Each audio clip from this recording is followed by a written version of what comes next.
שלום ובוקר טוב, ברוכים הנמצאים. אני שמח שהצטרפתם לחוליה נוספת בשרשרת של אזור הגאונות. אני דוקטור יורם גלי, יועץ לפיתוח ארגוני, אני מאמן, אני חוקר, אני כותב, אני מרצה. אני מומחה לאזור הגאונות, מומחה להתנהגות צוותית ומומחה לגישה ממוקדת פתרון. אני מחבר הספר אפקט הצוות, ובעיסוקי אני מפתח יכולות צוותיות ואישיות. נמצאת איתי חברה וקולגה ענת רון. ענת יועצת שיווק ואסטרטגיה בכירה, ותיקה, מרצה ומנחת קבוצות בארגונים, ויש לה עוד עיסוק אחד מעניין ופחות סטנדרטי. ענת היא גם מתקשרת פעילה למעלה מ-20 שנה. אני מאוד שמח לארח את ענת בשרשרת אזור הגאונות שבערוץ הפודקאסט הקהילתי סיפור 555. החרוז בשרשרת היום הוא תקשור בראי אזור הגאונות. אני מאוד שמח לארח אותך. היי גם אני ענת. שמחה להיות כאן ולדבר על נושא שבעצם מעניין את שנינו בראי שמעניין ומסקרן את שנינו. אז תודה על ההזדמנות. אז זה מבחינתי ומבחינת כולנו הזדמנות לשמוע ממך על תקשור בגובה העיניים. אז זה נשמע כמו נושא מיסטי ואני מאוד סקרן, אז בואו ניכנס ישר, מה זה בעצם תקשור? אז ברשותך אני אעשה קצת דמיסטיפיקציה. זה אכן נושא מיסטי, אבל זה גם נושא יומיומי. כולנו, בין אם אנחנו סקפטיים, רציונליים, הכי רחוקים מרוחניות ומיסטיקה, כולנו ניחנו ביכולת הזאת. ובעצם תקשור זה בעצם איזושהי יכולת על טבעי, ואני הייתי רוצה לאמץ מבט טבעי על תופעה על טבעית, על יכולת שלנו להתחבר למסרים מגבוה, לריפוי, להדרכה, להכוונה, להשראה, לדברים שיכולים להגיע אלינו, לשפר את הקיום שלנו פה בחיים, אם זה בפתרון דילמות, אם זה בקבלת השראה וביצירה, אם זה בריפוי, אם זה בהתמודדות עם טראומה. תקשור הוא all around us, והייתי רוצה קצת לעשות לו באמת פרשנות עם רגליים על הקרקע מתוך הניסיון המאוד רחב שלי לאורך יותר מ-20 שנה. אוקיי, אז מה זה תקשור? מה זה בפועל? קיטור זה בעצם היכולת שלנו להיות צינור, להיות מדיום, ולקבל מסרים שאנחנו לא המוסרים שלהם. כלומר, אולי יותר קל להגיד מה זה לא. זה לא תת מודע, זה לא קריאת מחשבות, זה כן השראה שמגיעה מגבוה, אבל אני יוריד את זה ככה מדיבורים גבוהים גבוהים אלינו לקרקע. קרה לך שפעם חשבת על מישהו ובדיוק כי הוא הגיע, ואז דיברתם וידעת מה הוא הולך להגיד? כן. אוקיי, זה ביטוי של תקשור. אז איך אני, לפני, אז איך אני יכול לדעת אם זה תקשור או אינטואיציה? אוקיי, שאלה מדהימה, שאלה טובה, כי יש הרבה בלבול סביב העניין. אינטואיציה, המקור שלה הוא אנחנו. כלומר, אם אתה מתעסק בהכוונת צוותים, בעבודה צוותית, ואימנת לאורך 40 שנות קריירה המפוארת שלך מאות צוותים, כשאתה עומד בפני צוות חדש, סביר להניח שמאוד מהר תדע מי הטראבל מייקר, מי המנהיג, מי המנהיג החיובי היותר אולי סמוי, מי אומר דבר אחד ובעצם מתכוון לדבר אחר. למה? כי היית בכל כך הרבה סיטואציות כאלה שמאוד מהר בשברירי שנייה אתה כבר יודע להרגיש את החדר, אתה יודע לחוש את הדברים. זה בעצם ניסיון מקומפל לשברירי שנייה. זאת אינטואיציה. תקשור זה לא קשור לניסיון. תקשור זה היכולת שלנו להסיט שנייה את האגו, את המחשבות, גם את הניסיון שלנו, ולקבל אלינו דברים. ותקשור זה גם להסכים להבין שאנחנו מאוד קטנים בסיפור הזה. יש דברים גדולים מאיתנו, ואם נחיה בקו-אקזיסטנס נוכל להרוויח מתודעה יותר גבוהה, מתודעת העל. זה יכול להיות חלומות נבואים, זה יכול להיות תחושה בבטן שמשהו קורה. אינטואיציה היא לרוב פרי ניסיון שלנו, אבל יש בלבול. זה אומר שכל אחד מאיתנו יכול להיות מתקשר? זה אומר שכל אחד מאיתנו נולד עם היכולות האלה, ילדים בוודאות מתקשרים, אבל מתישהו בתהליך החיוורות, כשההורים אומרים לנו, זה דמיון מפותח, לי זה קרה, עוד מעט אני אספר, אנחנו מתובנתים להיות קצת יותר שכלתניים. כשילדים מספרים שהם רואים חברים דמיוניים, אז להורים קל לבוא ולהגיד, אוקיי, הילד יש לו דמיון מפותח, זה מה שקרה לי כשאני הייתי בת 4, אז והייתי זהו, כל הזמן... פה אני רוצה להבין, אני מכיר אותך כמי שמגיע מתחום הניהול, האסטרטגיה, השיווק. איך הגעת? איך הגעת לתקשור? אני אגיד שזה הגיע אליי הרבה מאוד שנים לפני השיווק והאסטרטגיה. אני גם אגיד שאני קוראת לעצמי מיסטיקנית סקפטית, יש לי צד מאוד מיסטי מפותח, תמיד היה מגיל 4, יש לי צד שמאוד אוהב שהכל evidence based, מחקרי, נשאל על מתודות, רוצה להבין, רוצה להטיל ספק. יש לי גם הרצאה כזאת שנקראת מיסטיקה למוח הסקפטי, ובעצם העונות שלי כל אחת מושכת לכיוון אחר. העונה השמאלית מאפשרת לי להיות מאוד מחוברת, גם לדברים יותר גבוהים שקורים. סליחה, העונה הימנית, העונה השמאלית שלי היא מאוד רציונליסטית. אני בעצם התחלתי לתקשר באופן לא מודע כשהייתי ילדה קטנה, אני לא חיפשתי את זה, לא ביקשתי את זה, לא היה אצלנו בסביבה, משפחה פולניה, ירושלמית, משפחה של אנשים סקפטיים, זה פחות היה בנמצא, אבל אני תמיד הרגשתי שיש דברים מעבר, וכשהייתי בת 4, היו לי מפגשים יומיים עם דמויות שהציגו את עצמן כמו אחים שלי, תמיד היו מאחורי הטלוויזיה, בין הטלוויזיה לקיר מגיעים, והיינו עושים שיחות ארוכות. משהו כמו הולוגרמה? לא, מה זה ממש כמו הדמויות? דמויות, לא, ממש כמו שאתה רואה את אשתך בבית ברמה כזאת, ראיתי אותם, אני לא ידעתי שהן דמיוניות, הייתי ממש רואה אותם בנוכחות פיזית, וההורים שראו את הילדה מדברת אל הקיר ליטרלי, היו אומרים לי, יש לך את מה שיש לאומנים? אז שאלתי מה יש לאומנים, אמרו לי, דמיון, דמיון מאוד מפותח. כי זה היה הדבר ההגיוני להגיד, אוקיי, ילדה מדברת בקול רם, שיחות ערניות, היא בודה את המציאות. לימים גם פגשתי איזשהו פסיכולוג, והוא אמר לי, זאת הייתה אוטותרפיה הראשונה שלך, בעצם טיפלת בעצמך דרך חברים דמיוניים. לקח לי המון שנים להבין שאני לא בדיתי אותם, הייתי גם רואה אלומות אור ככה מסתחררות מסביב לחדר, וכשהייתי אומרת להורים שלי שאני רואה כל מיני צבעים בשכבות, אבל זה לא צבעים ארציים כמו שאנחנו מכירים, צהוב, ורוד, בז', כחול, אלא צבעים שכולאים בתוכם 7, 10, 12 צבעים, הם מאוד נלחצו, במיוחד אמא שלי. באותם שנים היו לי המון מיגרנות והייתי לוקחת כדורים על בסיס קבוע. היא החליטה שאני כנראה הסתממתי מהכדורים והיא פשוט גמלה אותי כל טרקי מהכדורים. לרוע מזלה או לרוע רצונה, אני המשכתי לראות את הדברים האלה בלי קשר, אבל הטלתי ספק בעצמי, כי אתה יודע, כשההורים אומרים לך זה בראש שלך, אתה מאמין. אנשים שפונים למתקשר, אז בדרך כלל מגיעים עם איזושהי שאלה או איזושהי בקשה או איזשהו רצון. נכון. אבל אני שואל, את בעצמך מתקשרת, אז מה, את פונה לעצמך? את יכולה לתקשר אני עבור מתקשרת עצמך? לעצמי, אני מתקשרת לעצמי, אבל בהיותי גם סקפטית ואוהבת ולידציות ואוהבת הוכחות, אז אני הרבה פעמים פונה לעוד מתקשרות שאני מכירה וסומכת עליהן, ואז אנחנו עושות הצלבות של המידע. כמו שפסיכולוג לא מטפל בעצמו ורופא לא מנתח לעצמו את הגב, אין בושה, אלא להפך, זה נכון לפנות לאנשי מקצוע אחרים. יש לי את היכולת, אבל גם יש לי אגו ושיפוט ודברים אנושיים לחלוטין, ואני תמיד רוצה לדעת שמה שעובר דרכי לא עבר איזושהי מניפולציה שעשיתי על עצמי, ולכן אני מעדיפה שמישהו או מישהי אחרת ייתנו לי את המידע באופן נקי, כי זה הדבר הכי חשוב למתקשר. או הגיוני, מתקשרת.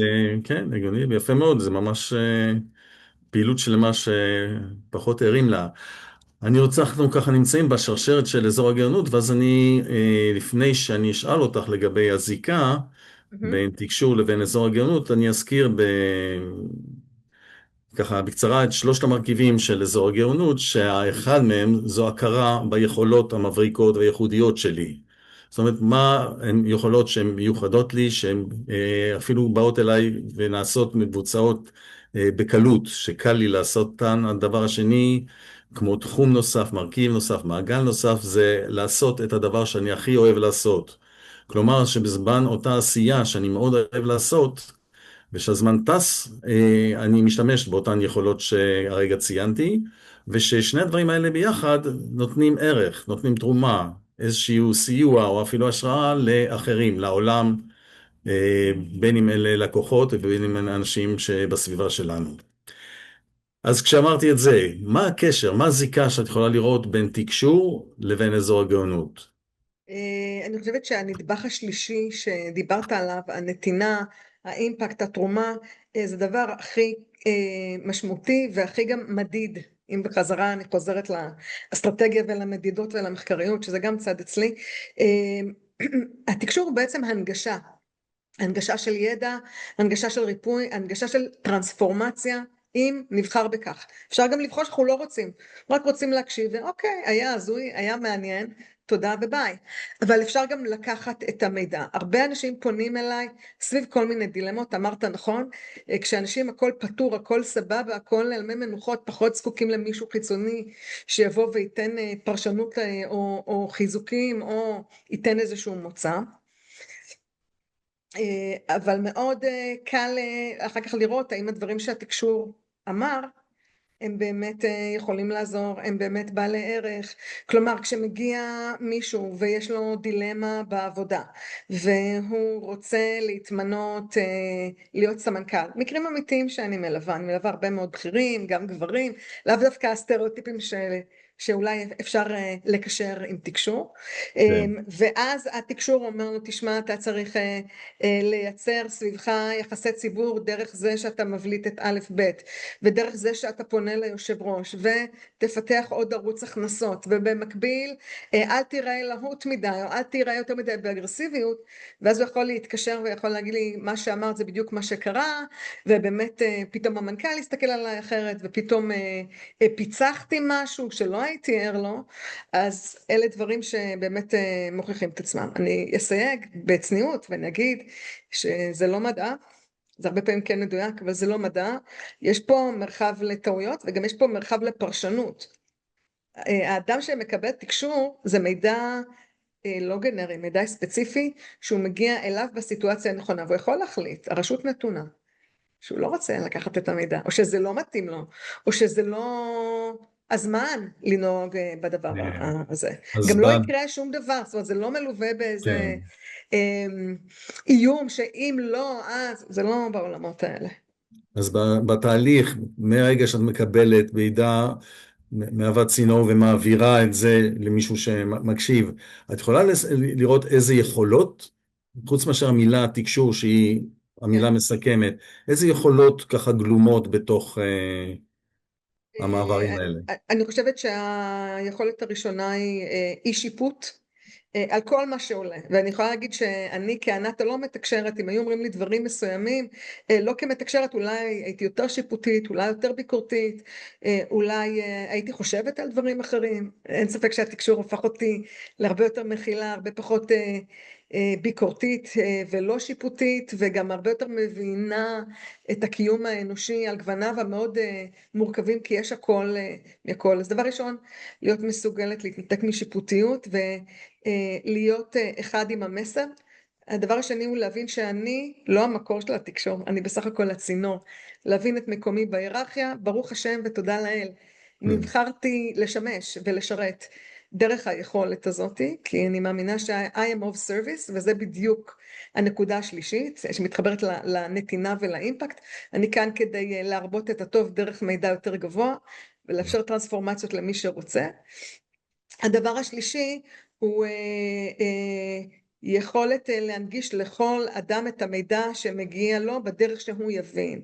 יש אנשים, גם התקשור עוזר בזה, שצריכים את הבוטום ליין. יש אנשים שצריכים לקבל את המידע דרך איזושהי אלגוריה, אפילו לפעמים בדיחה פנימית שאני לא מבינה אותה, אבל התקשור מוסר איזושהי בדיחה, ואז בן אדם יכול להתפקע מצחוק. אני לא אבין מה מצחיק, כי זה לא נועד לאוזניים שלי, ולא מבין בדיוק למה זה נאמר. יצא לי לתקשר לציירות, והרבה פעמים הם קיבלו אלגוריות שהחיים שלהם הם כמו קנבס, והם צריכים להכניס עוד צבעים, או לשנות טקסטורות, או להכניס מרקמים חדשים. הם הבינו בדיוק. עכשיו, במקרה גם אני אוהבת אומנות וציור, אז הבנתי, אבל לא תמיד אני מבינה בדיוק את הכוונה, ואני לא דורשת להבין. מה שחשוב לי זה שהבן אדם השני יבין את המסר. והרבה פעמים אני שואלת, אתה מבין למה הכוונה? אומרים, לגמרי. אתה מבין למה זה נאמר? כן, כן, לגמרי. עכשיו, הוא לא חייב להגיד לי למה הוא מבין ומה הוא בדיוק מבין, העיקר שהוא מבין את המסר הספציפי שהמדריכים שלו בחרו עבורו, כדי שהוא כן, יוכל לעשות משהו פרקטי עם כל המידע הזה. את מתארת מבחינתי זאת, התקשור הוא לא השראה או העשרה, הוא ממש מידע או ריפוי שאפשר לעבוד איתו. כן, את מתארת את זה מאוד עשיר, ואני ככה ער לזה בדוגמאות השונות אין פרופיל קונקרטי של לקוח, אבל בכל הדוגמאות שנתת זה מישהו. האם תמיד זה צריך להיות, צריכה להיות דמות ספציפית, או שזה יכול להיות פורום, קבוצה, ארגון, צוות? שאני עובדת איתם? כן, מי הבן אדם שמקבל, מי הצד שמקבל את זאת שאלה התקשור? טובה. בדרך כלל מגיעים אינדיבידואלים אנשים, אין פרסונה אחת. אני יכולה להגיד שלאורך השנים בהתחלה הגיעו יותר נשים, די מהר זה התחיל להתגוון, הגיעו גם הרבה גברים. הגברים בדרך כלל הם בכירים, המנכ"לים, היה פוליטיקאי אחד, היו אלופים בצבא, אנשים שנדרשים לקבל החלטות. אני חושבת שהמאפיין בין כולם זה סקרנות. גם הסקפטים לפחות באים עם איזושהי סקרנות. מעבר לזה, יש לי לקוחות גם בארץ, גם בחו"ל, בגילאים שונים. אני לרוב משתדלת לא צעירים מדי, אני חושבת שלפני גיל 22-23 זה צעיר מדי להתעסק עם העולמות האלה. אני לא מתקשרת לקבוצות, צוותים, גם לא לזוגות. עשיתי את זה פעם אחת, עשיתי תקשור זוגי. מה שקורה זה שהאנרגיה משתנה, ולפעמים נמסר, היה לי פעם זוג שהגיע, הגבר היה אמור לקבל מסרים שלא בנוכחות האישה, למרות שאמרתי לו, אתה יכול להקליט, ואם אתה בוחר גם להשמיע לה את הדברים פרסה, שהיא תשמע. אבל כשהיא יושבת בחדר משהו משתנה ולפעמים משתבש, ולפעמים שואלים את האדם אם הוא מבין על מה מדובר, והוא יגיד שהוא לא מבין, ולכן כל אחד מבחינתי מתייחס לזה כאל חרדת קודש, כמו למידע טיפולי, אבל לא כטיפול זוגי או לא כטיפול קבוצתי. מי שרוצה אחר כך לקחת את המידע, לבוא איתו לארגון שלו, לבוא איתו למשפחה שלו, יכול לעשות את זה. והשנה קרתה סיטואציה שפנה אליי מישהו מאוד בכיר בארגון של 400 איש, ואמר לי, את גם ככה עובדת עם ארגונים, את עובדת B2B, בואי תייעצי לנו לארגון. וגם ככה כל מה שאני שואל אותך זה שאלות על האסטרטגיה של החברה. מה זה משנה אם את עושה את זה בתהליך של אסטרטגיה ומחקר, או בתהליך של ייעוץ רוחני.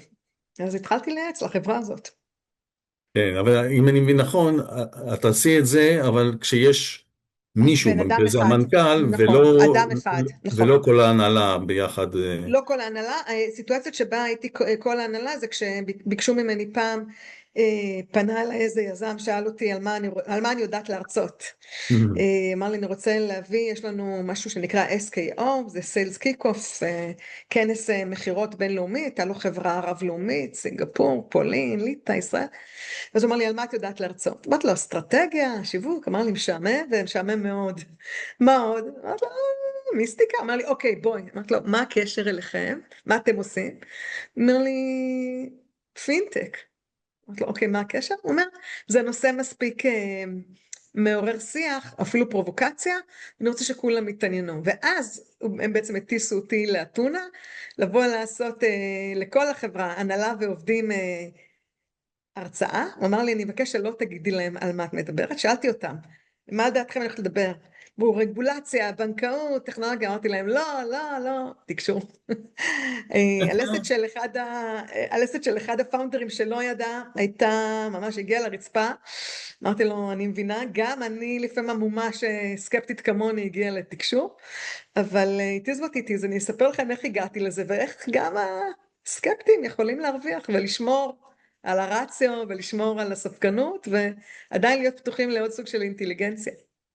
כן, אני רוצה בשלב אולי לרדת ככה ולמשהו יותר ספציפי, אבל לפני זה, במבט רחב ובראייה היסטורית, כאילו היחס של העולם, של אנשים, לנושא של תקשור, את יכולה לראות בו התפתחות, חוץ מאמירה שיותר אנשים מוכנים להקשיב לזה?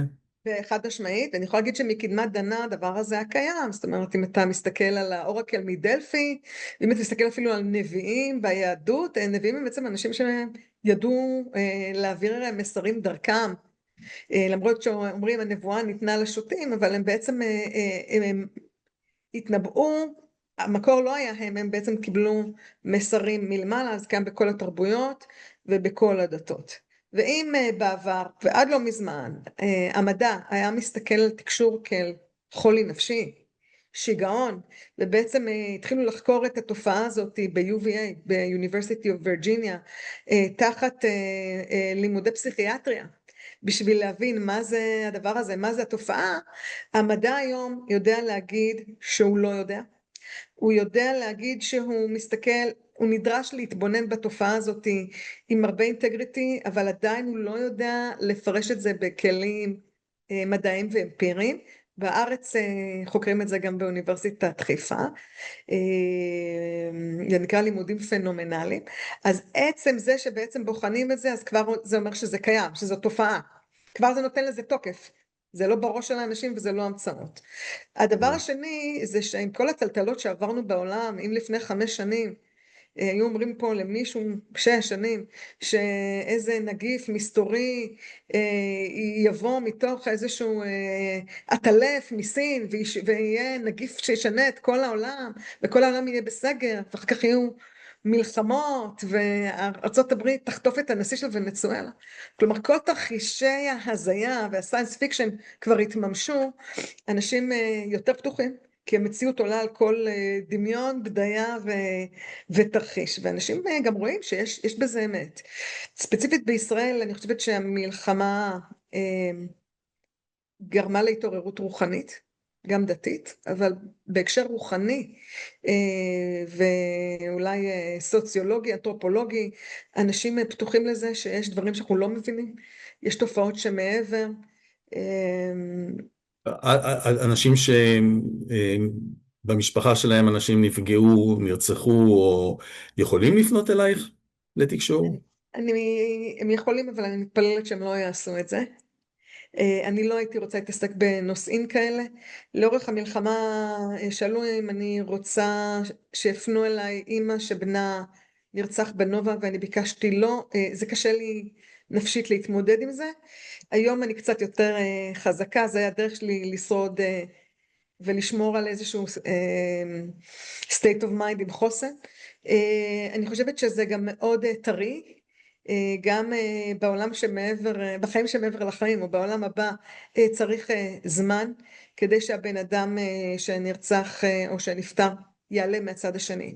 כן, אני יכולה להגיד לך שלפני כמה שנים הזמינו אותי לערב כזה בצפון, אני אף פעם לא יודעת מי יגיע, אני לא יודעת, במקרה הזה זה היה תגיע, זה היה ערב נשים, אני לא יודעת מה ישאלו, והיו שם 2 אמהות ושתי אמהות שכולות, אחת נפטר ילד בגיל 19, השנייה שכלה את הבן שלה שהיה בן 17 בתאונת דרכים.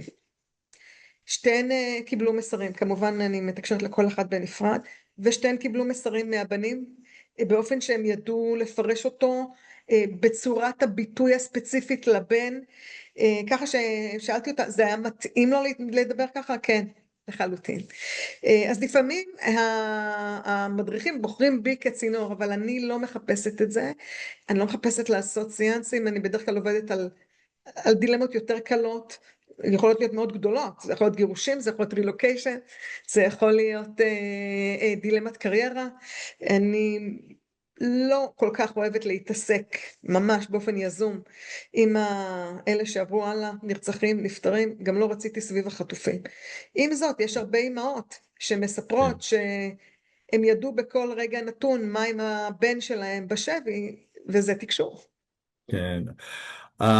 אני הבנתי שלקוחות יכולים לפנות אלייך, למשל, להרצאות ולמפגשים, והם נכון? יכולים לפנות באופן אישי. עכשיו, אם אני, לצורך כן. דוגמה, רוצה לפנות, מה, אני צריך לבוא עם שאלה, או אני פשוט מגיע ואת מתקשרת, אני מגיע עם אני סוגיה, אני תמיד מבקשת לכבד את הזמן שלך ואת האמון שלך על ידי זה שאני אתן את הערך המקסימלי. בהיותי קצת נודניקית, אני תמיד מבקשת מאנשים לעשות הכנות, והכנות הן אך ורק להביא שמות מלאים. אני לא צריכה לא מספרים ולא תאריכי לידה ולא חפץ, רק שמות מלאים. אז אם אתה מדבר על עצמך, אתה יודע שנולדת עם השם יורם, ואולי גם גלי היה שם משפחה מאז שנולדת, אולי יש לך גם שם אמצעי, זה כל מה שאני רוצה בשביל להתחיל. אבל אם אתה שואל על אשתך, על שותפים, על לקוחות, אני צריכה גם את השמות המלאים שלהם. אם אתה רוצה לדבר על נדל"ן שאתה מתעניין להשקיע בו, אני צריכה לדעת איך בדיוק הוא כתוב ומנוסח בטאבו, או איפה הוא בדיוק, באיזה רחוב, איזה קומה. אז רק שמות מלאים. ככל שאנשים יותר עושים, יושבים מול הנייר וכותבים, או מול הנוטס בטלפון, וכותבים לעצמם רשימות, פתאום עולים נושאים. לא רק האישי, גם המקצועי, לא רק המקצועי, גם הרוחני, ולא רק הרוחני, גם התזונה, והחינוך של הילדים. ומה קורה עם החבריה שאני לא מדברת איתה כבר כך וכך זמן. כל מיני שאלות משאלות שונות. הבנתי. אז חלק מהרעיון להגיע עם שאלה. אוקיי, נגיע עם תודה. שאלות, כן. אנחנו ככה מתקרבים לקראת הסיום, ואני מודה לך על השפע בתשובות שאת נותנת. אם אני שואל אותך עכשיו, איזה מסרים את רוצה? עם מה את רוצה שאנשים יצאו מהשיחה הזאת שאנחנו מקיימים? א', תודה על ההזדמנות, כיף גדול לדבר איתך. הייתי רוצה להזכיר לאנשים שלא כל מה שנראה הזוי הוא לא קיים, ולא כל מה שקיים והזוי הוא לאו דווקא לא טבעי, גם אם התופעה עצמה היא על טבעית, אנחנו כולנו ניחנו גם ביכולות על טבעיות. האם כולם צריכים לתקשר? חד משמעית לא. האם כולם יכולים להרוויח מזה? כן, מי שמעוניין, לא חובה. האם המידע הזה הוא מחייב? לא, אבל הוא תמיד לטובה הגבוהה שלנו. כלומר, אם אפשר לחפש את הייעוד במשך 20 שנה ובסוף להגיע בתרחיש האופטימי, אפשר גם לחפש את הייעוד ולמצוא אותו בשעה של מפגש. אני יודעת במה אני הייתי בוחרת. זה לא אומר שהכל יהיה קל. זה לא אומר שהכל הייעוד יתפרס לפנינו בצורה חלקה, אבל זה כן מקצר טווחים, זה כן הרבה פעמים מדויק, זה מאוד אישי ולא גנרי, ולמה לא? זאת אומרת, זה לא מבטל את ההיגיון, זה לא מבטל את האינטליגנציה, זה עוד שכבת אינטליגנציה שיכולה לעזור לנו, אפרופו אזור הגאונות, לחיות את החיים בצורה מודעת יותר, טובה יותר, שלמה יותר, עם ביטוי עצמי יותר מדויק. אז בעיניי זה מעולה. רק כן, טוב יש בזה. אני רוצה ככה לציין שיצא לי לשמוע אותך, ואני נהנה מזה מהדברים שעולים בי כרגע תוך כדי שאני מקשיב לך, אני רוצה לציין שני דברים. האחד זה שמזה שנים אני קשוב לדמיסטיפיקציה של נושאים שונים, עוד לפני הנושא של התקשור, כמו למשל עיסוק בלא מודע, בתהליכים לא מודעים, ועדיין תמיד הייתי מקיים שיחות עם קולגות שלי בעניין הזה, רגע, מאיפה אתה יודע לומר ולתת השערה לגבי הלא מודע של מישהו, של צוות, של קבוצה וכן הלאה. אז זו הזדמנות ככה לראות איך זה מקבל ביטוי כאן בשיחה הזאת, ודבר נוסף זה ככה משהו שאת אמרת על הדרך ואני סימנתי לי זה אם יש, וזה הניסוח שאני לוקח, אם יש בי, ואני פותח את זה לכל אחד, מרכיבים של תקשור, להתחיל להיות קשוב לזה. כלומר, אם יש משהו שעד עכשיו, עד לשיחה הזאת, אם זה היה קורה הייתי שם את הכותרת אינטואיציה, עכשיו אני מתחיל להיות קשוב לזה גם כאופציה של תקשור, ואני הבנתי את ההבדל בין שני הדברים. אני שמחה לשמוע. ענת, המון תודה. תודה על ההזדמנות, ואני שמחתי לעשות דמיסטיפיקציה בנושא כזה, ולהיות חלק מהשרשרת המהממת הזאת בנושא אזור הגאונות. תודה רבה.